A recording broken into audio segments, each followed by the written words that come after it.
Assalamualaikum warahmatullahi wabarakatuh. Salam Om Swastiastu, Namo Buddhaya, dan salam kebajikan. Sebelumnya perkenalkan, nama aku Syahna Fiza dengan NIM 1101201507 dari kelas TP 4405, Prodi S1 Teknik Telekomunikasi, Fakultas Teknik Elektro Telkom University. Untuk mempersingkat waktu, pada video kali ini aku akan menjelaskan beberapa tutorial mengenai software Ubuntu, di antaranya tutorial menginstal Ubuntu 20.04 di VirtualBox, tutorial menginstal software GNS3 di Ubuntu 20.04, yang ketiga tutorial membuat akun GitHub dan menginstal fitur Git di Ubuntu 20.04, yang keempat tutorial menginstal software Cisco Packet Tracer di Ubuntu 20.04, yang kelima membuat rancangan sederhana untuk pembuatan IoT pada Cisco Packet Tracer. Sebelum kita menginstal Ubuntu, alangkah lebih baiknya kita mengetahui dulu apa sih itu Ubuntu tersebut. Ubuntu adalah sebuah sistem operasi dan distribusi Linux berbasis Debian yang gratis dan open source. Sistem operasi ini dibangun dengan menggunakan infrastruktur Debian dan terdiri dari server, desktop, dan sistem operasi Linux. Kita memerlukan sebuah software bernama VirtualBox. VirtualBox adalah software yang dapat mengizinkan penggunanya untuk menjalankan sebuah sistem operasi di dalam sistem operasi lainnya, entah itu Windows, Linux, maupun sistem operasi yang lain yang dapat dijalankan melalui VirtualBox. Nah, kalian bisa langsung menginstal VirtualBox terlebih dahulu di website resmi VirtualBox. Berhubung aku sudah menginstal VirtualBox-nya, maka kita tinggal mengunduh file ISO untuk Ubuntu-nya. Maka kita tinggal pergi ke Chrome, kita ketik saja Ubuntu. Nah, jika tampilan sudah seperti ini, maka kita klik Ubuntu Desktop. Kemudian, sini kita tinggal pilih mau Ubuntu versi berapa, kita pilih versi 20.04 LTS. Nah, ini kita tunggu aja. Nah, ini berarti sudah terinstall file ISO Ubuntu-nya. Sekarang kita tinggal buka VirtualBox-nya. Setelah kita buka VirtualBox-nya, kita akan memasukkan file ISO Ubuntu di VirtualBox. Caranya kita klik baru, terus kita kasih nama Ubuntu 20.04. Ini kita lanjutkan saja. Kemudian ini kita geser sampai batas hijau ini. Kemudian ini kita default aja.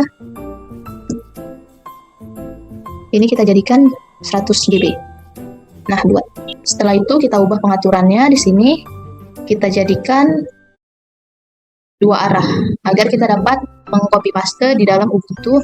Selanjutnya kita pergi ke penyimpanan, kita akan memasukkan file ISO-nya itu agar dapat di-download dalam VirtualBox. Kita open saja. Sudah gini kita okekan saja. Setelah itu kita mulai. Nah, setelah tampilan ini muncul, kita tinggal klik install Ubuntu. Di sini kita akan memilih keyboardnya, kita memilih English. Di sini kalian bisa coba tes keyboard kalian, sama atau tidak. Ini kita continue saja.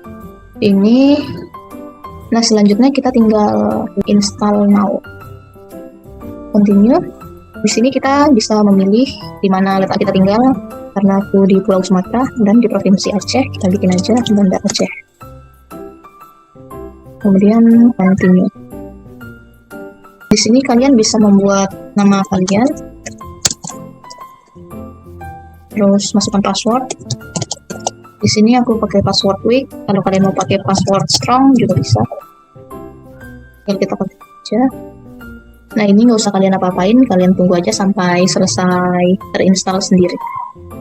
Setelah proses install selesai, maka akan ada tampilan seperti ini. Kita akan merestart sekarang. Ini kita enter aja. Ini kita masukkan password yang kita daftarkan tadi. Ini kita skipkan aja. Next, next, next, done. Nah, jika tampilan sudah seperti ini, maka Ubuntu sudah bisa digunakan. Setelah kita download Ubuntu-nya, kita akan download GNS3. Kita klik aja di Firefox Ubuntu GNS3. Terus kita klik download. Nah, di sini kalian bisa milih yang Linux ya, versi Linux. Nah, kita akan downloadnya di dalam Ubuntu-nya. Nah, ini kan sudah ada beberapa codingan. Kita buka terminal. Kemudian kita ikutin aja yang di sini. Kita ikutin aja sini. Lalu kita enter. Kita masukkan passwordnya.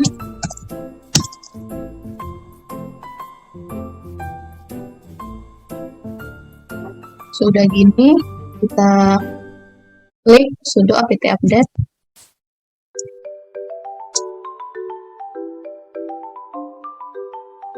Kemudian yang terakhir.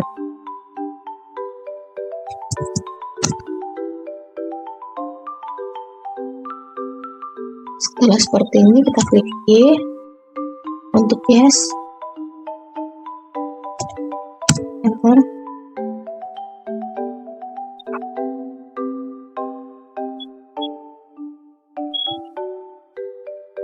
Ini kita yes-kan aja, yes.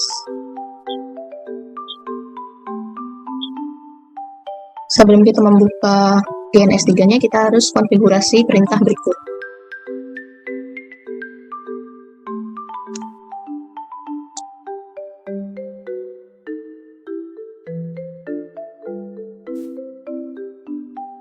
Kemudian sudo apt update lagi.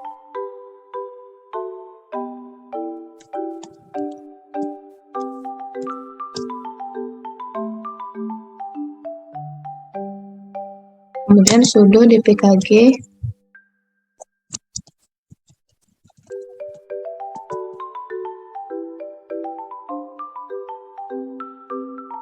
Kita yeskan saja. Jika sudah seperti ini, maka GNS3 sudah terinstall di Ubuntu. Kita buka aja. Di sini kita cari GNS3. Nah,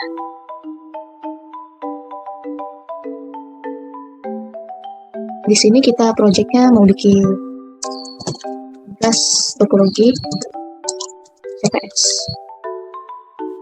Nah, ini sudah bisa kalian gunakan. Tapi di sini masih belum ada routernya, maka kita akan menginstal routernya terlebih dahulu. Kalian masukin ini aja, link ini, terus tekan enter. Ini kita save file aja ya. Nah, ini sudah berhasil. Kita buka GNS3-nya lagi. Setelah itu kita klik edit, preference, use router, new. Nah, di sini kita browse saja di mana kita tadi menyimpan ininya router. Kita open, yes, next. Ini slotnya kita bikin PAFTTX semua ya. Next kan saja, finish, apply. Oke. Nah, ini kan sudah ada. Sekarang kita tinggal merangkai topologi. Di sini ketentuannya kita memerlukan topologi hybrid dengan ketentuan setiap switch terhubung 3 host, minimal menggunakan 3 router, dan IP-nya dibebaskan. Nah, setelah kita rangkai topologi hybridnya, kita akan start seluruh topologi. Kalian tunggu hingga semuanya hijau. Kemudian kita akan memberikan IP pada tiap PC dan router. Caranya klik kanan PC, konsol. Sini kita klik IP spasi, IP-nya bebas ya. 92.168.11.2. Terus subnetnya 255.255.224.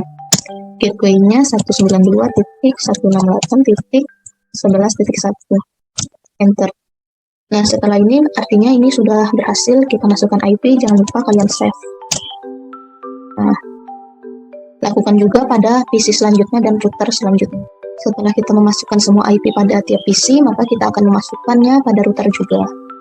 Caranya dengan conf t, terus di sini kita lihat f0/0, f1/0. Maka di sini kita bikin in f0/0. Kita masukin IP-nya, IP add, bebas mau berapa aja IP-nya, 192.168.11.97. Subnetnya kita masukkan juga. Setelah itu no shut, exit. Terus in f1/0, IP add 192.168.11.97.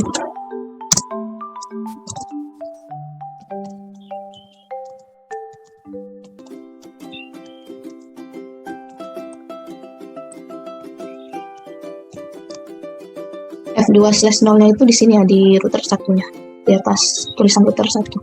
Jadi ada 3 dia.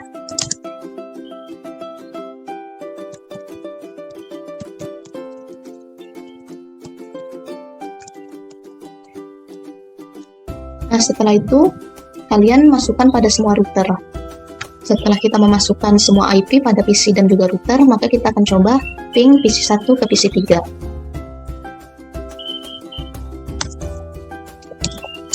Tadi alamat IP PC 3-nya kalian ingat ya, kalau bisa kalian tulis semua alamat IP-nya biar tidak lupa.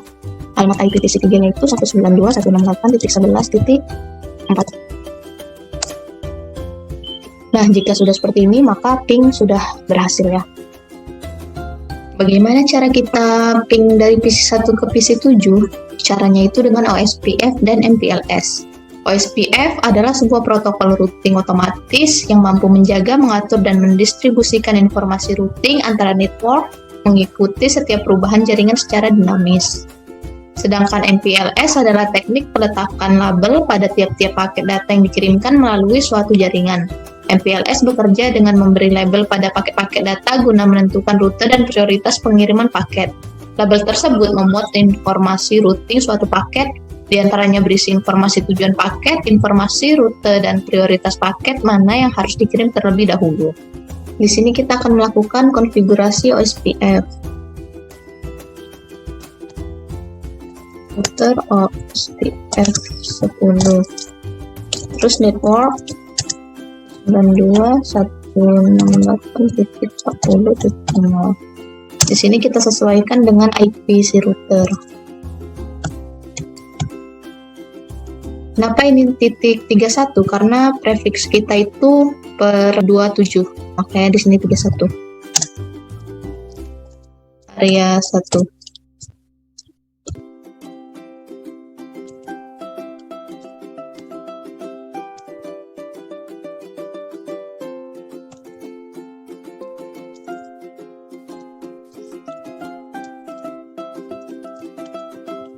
Jangan lupa kita simpan dengan cara klik write memory. Nah, setelah itu kalian coba pada router 2 dan router 3. Kemudian kita akan melakukan konfigurasi MPLS.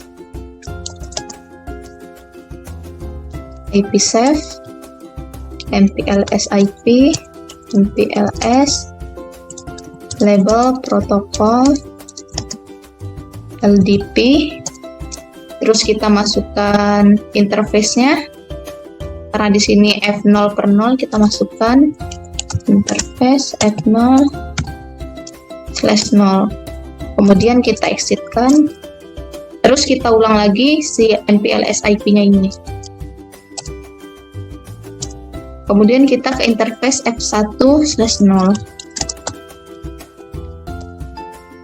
MPLS IP lagi. MPLS label protokol MDP, interface F2 sekarang. Exit. And write memory. Jika sudah seperti ini, kalian coba pada router selanjutnya ya. Jika sudah melakukan konfigurasi OSPF dan MPLS, kita akan melakukan testing dari PC 1 ke PC 7.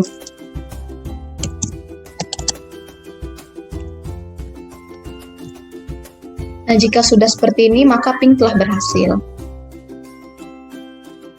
Di sini kita ketik GitHub, kemudian enter. Di sini kita sign up.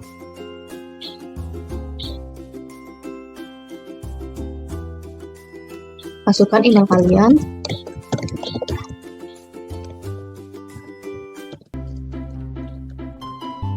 Enter. Kita buat passwordnya, pakai password strong.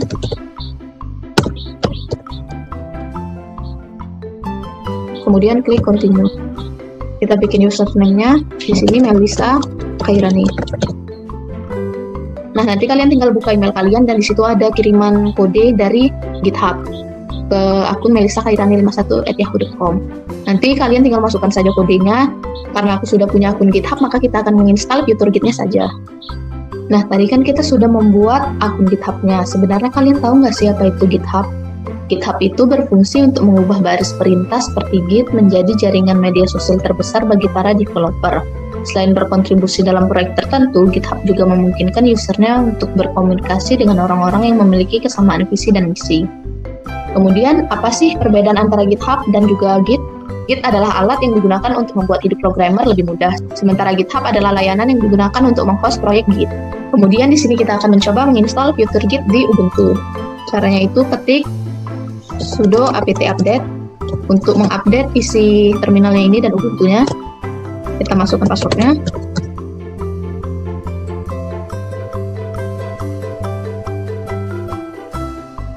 Kemudian kita ketik sudo apt install git. Jika sudah seperti ini, maka Git telah terinstall di Ubuntu. Kemudian kita akan melihat versi Git-nya. Git strip version. Di sini terdapat versi 2.25.1. Kemudian kita akan membuat direktori environment. Caranya itu ketik mkdir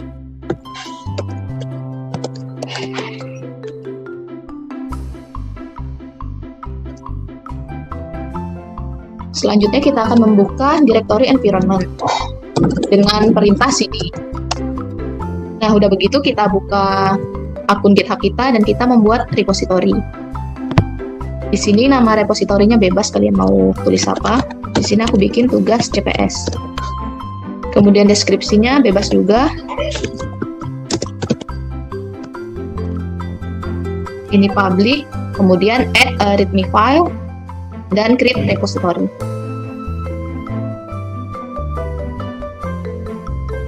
Kemudian kita buka code. Nah, di sini kan ada HTTPS-nya, ada linknya, kita salin aja. Kemudian kita kembali ke terminal. Kemudian kita ketik git clone. Git clone ini berfungsi untuk membuat salinan repositori lokal. Kita pastekan link yang sudah kita kopikan tadi. Enter. Nah, jika sudah ada tulisan seperti ini, sudah berhasil. Selanjutnya kita buka direktori repositori yang sudah kita bikin tadi dengan perintah cd tugas CPS. Kemudian kita ketik echo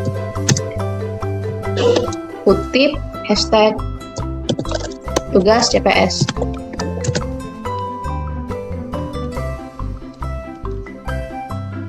Echo ini punya fungsi untuk menampilkan pesan dari perintah lain. Kemudian kita ketik git init yang berfungsi untuk membuat repositori pada file lokal yang nantinya ada di folder. Nah, sudah berhasil. Kemudian git add readme.md. Git add ini berfungsi untuk menambahkan file baru pada repositori yang dipilih. Kemudian git commit first commit. Nah, git commit ini berfungsi untuk menyimpan perubahan yang dilakukan, tetapi tidak ada perubahan pada remote repository. Enterkan aja. Nah, kan sudah muncul satu file terubah. Kemudian kita ketik git status. Git status ini berfungsi untuk mengetahui status dari repository lokal. Nah, di sini kan sudah terlihat statusnya. Kemudian kita ketik git push. Fungsinya itu untuk mengirimkan perubahan file setelah di-commit ke remote repository. Kita masukkan username GitHub. Nah, passwordnya ini kita lihat di akun GitHub. Di profile, kemudian setting, developer setting, personal access token, kemudian kita klik generate new token. Ini node-nya terserah kalian mau masukin apa. Di sini yang kalian centang cuman repositorinya aja ya. Yang lainnya nggak usah dicentang, kita generate token. Nah, kan sini sudah muncul, kita copy dan kita balik lagi ke terminal. Di sini kan ada suruh masukkan password, kita kopikan aja si generate tokennya. Memang tidak terlihat di sini, kita enter aja. Nah, sudah berhasil. Selanjutnya kita ketik git checkout. Fungsi git checkout ini untuk mengecek kondisi file di setiap commit. Selain itu juga perintah ini digunakan untuk berpindah dan membuat cabang. Nah, kan sudah ada tulisan switch to a new branch. Lalu kita lihat statusnya lagi. Kemudian kita ketik nano readme.md ini untuk mengedit file. Nah, di sini tugas besarnya kita ganti menjadi halo yang sudah kita bikin tadi. Kita Ctrl S, Ctrl X. Kita ketik git diff. Git diff ini untuk memberitahukan secara mendetail apa saja perubahan yang terjadi di antara dua titik referensi git. Nah, kan sudah terlihat ini dengan detailnya apa saja perubahan yang terjadi. Selanjutnya kita ketik git add lagi. Lalu kita ketik git commit lagi. Kita masukkan teks yang sudah kita buat di atas tadi ya. Nah, di sini satu file terubah, berarti sudah berhasil. Lalu kita akan mengirimkan perubahan file setelah di-commit ke remote repository. Caranya ketik git push strip u origin halo. Di sini passwordnya kita masukkan yang kita salin tadi ini ya. Kita pastekan aja.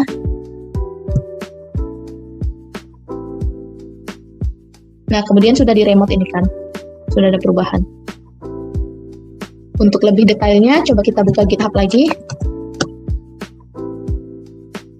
Kita buka repositorinya. Ini kita refresh saja lagi. Nah, first commit tadi sudah terjadi kan di sini yang kita buat di terminal tadi.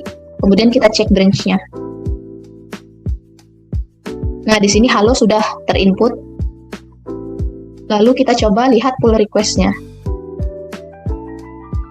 Nah, pull-nya pun sudah ada. Jika sudah seperti ini, maka konfigurasi pada Git sudah selesai.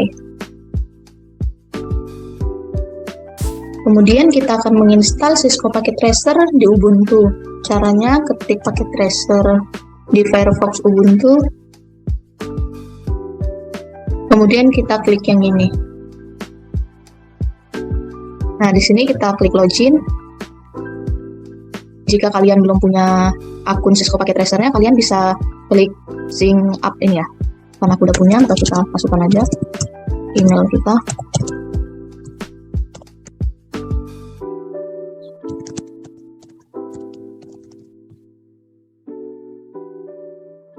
Nah, jika sudah login seperti ini, kita klik resource, terus download Packet Tracer.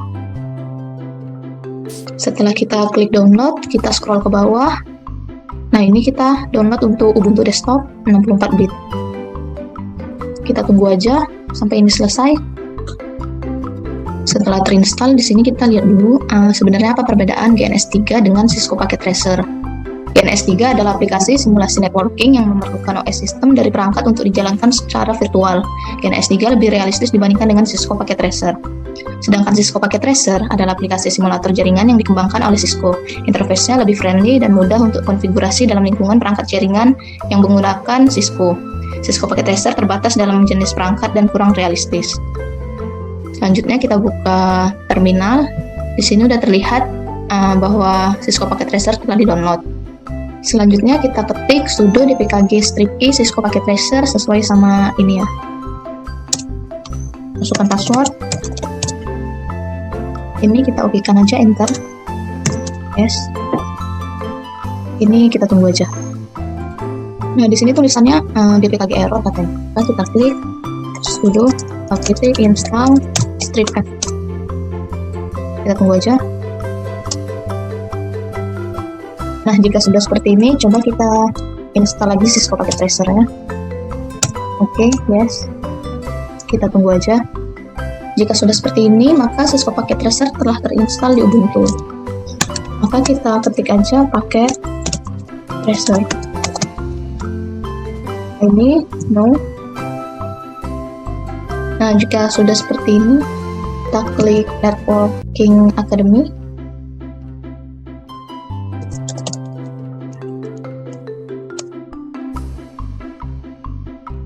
Kita loginkan dengan email yang telah kita daftarkan. Nah, jika sudah seperti ini, maka Cisco Packet Tracer bisa digunakan.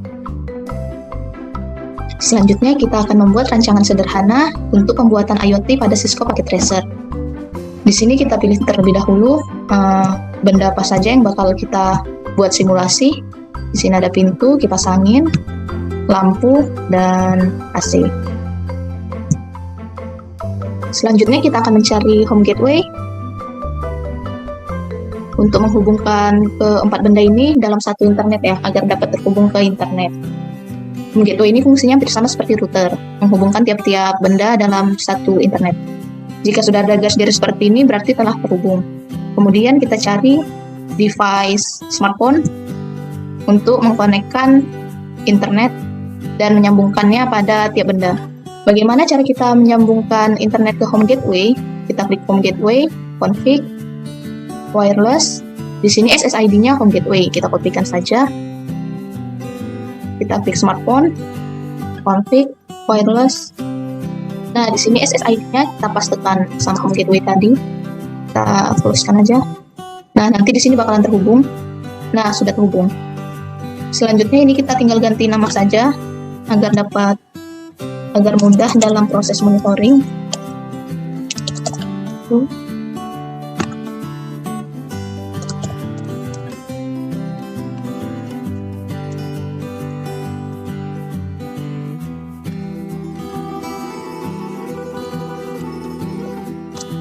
Selanjutnya kita lihat IP pada home gateway.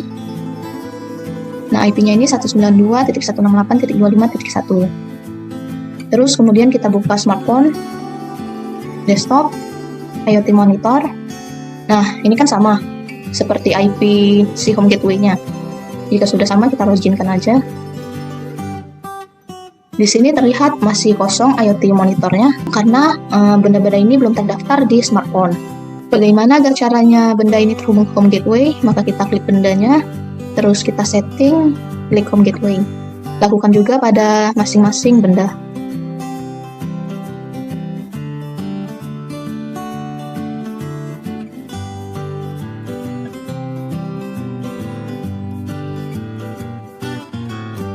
Setelah itu kita lihat lagi, login.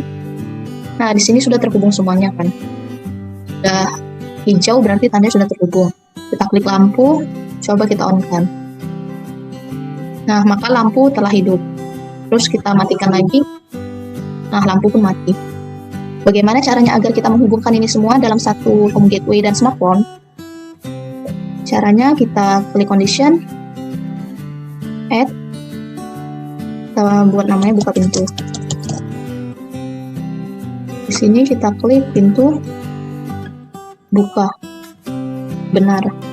Kemudian kondisi selanjutnya lampu di sini kita nyalakan. Jadi andai kata pintu yang terbuka maka lampunya akan otomatis nyala sendiri. Kita tambahkan kipas hidup dalam kecepatan tinggi. Kemudian AC juga hidup. Kita okekan. Kita tambah lagi di sini tutup pintu.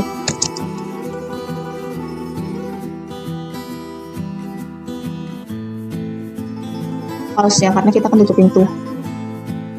Ini kita kasih lampu dim. Kemudian AC-nya mati. Dan kipasnya low. Oke. Nah, jika sudah seperti ini, kita coba klik ALT pada keyboard. Kita klik pintunya. Nah, kalau pintu terbuka, maka lampunya menyala, kipas anginnya kencang, dan AC-nya hidup. Jika pintu kita tutup lagi, lampunya redup, kipasnya pelan, dan AC-nya mati. Seperti yang kondisi yang telah kita masukkan tadi. Mungkin itu saja penjelasan dari saya, lebih dan kurangnya saya mohon maaf. Assalamualaikum warahmatullahi wabarakatuh.